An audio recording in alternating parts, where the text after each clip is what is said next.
Assalamualaikum warahmatullahi wabarakatuh. Selamat datang di video saya. Hari ini, mari kita menjelajahi sebuah konsep yang sangat penting bagi masa depan ekonomi Indonesia, yaitu politik ekonomi Islam. Di negara dengan populasi Muslim terbesar di dunia ini, penerapan prinsip-prinsip syariah dalam pengelolaan ekonomi memiliki potensi luar biasa untuk mendukung pembangunan, pertumbuhan, dan pemerataan ekonomi. Dari pembangunan yang berlanjutan yang adil hingga pertumbuhan ekonomi yang inklusif. Mari kita lihat bagaimana politik ekonomi Islam dapat menciptakan masyarakat yang sejahtera dan berkeadilan. Siap untuk mempelajari lebih lanjut? Ayo kita mulai perjalanan ini dan temukan bagaimana politik ekonomi Islam dapat mengubah wajah ekonomi Indonesia. Politik ekonomi Islam adalah pendekatan yang menggabungkan prinsip-prinsip syariah dalam pengelolaan ekonomi dan kebijakan publik.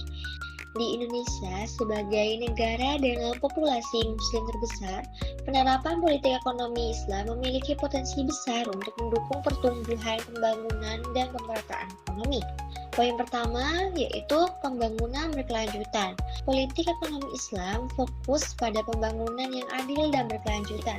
Prinsip Al-Qasid Syariah bertujuan untuk meningkatkan kesejahteraan manusia dengan memperhatikan kebutuhan dasar seperti pendidikan, kesehatan, dan infrastruktur.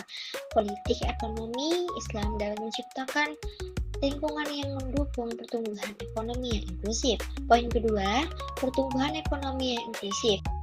Dalam politik ekonomi Islam, pertumbuhan ekonomi tidak hanya dilihat dari angka, tapi juga dari dampaknya terhadap masyarakat. Dengan mengembangkan sektor berbasis syariah seperti perbankan syariah dan usaha kecil, politik ekonomi Islam dapat mendorong pertumbuhan yang lebih merata dan mengurangi kesenjangan sosial. Poin ketiga, pemerataan ekonomi. Dari salah satu tujuan utama politik ekonomi Islam adalah menciptakan pemerataan ekonomi.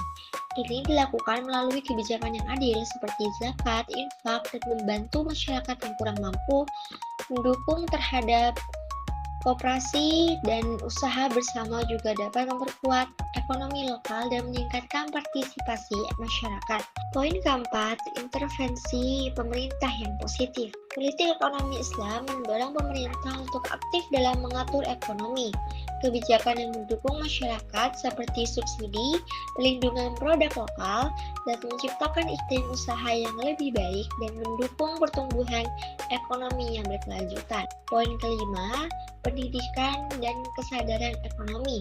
Meningkatkan pemahaman masyarakat tentang ekonomi Islam sangat penting. Pendidikan ini membantu masyarakat memahami etika bisnis, pengelolaan keuangan yang baik, dan tanggung jawab sosial yang pada gilirannya mendukung pertumbuhan ekonomi yang inklusif. Secara keseluruhan, politik ekonomi Islam memiliki peran penting dalam pembangunan, pertumbuhan, dan pemerataan ekonomi di Indonesia.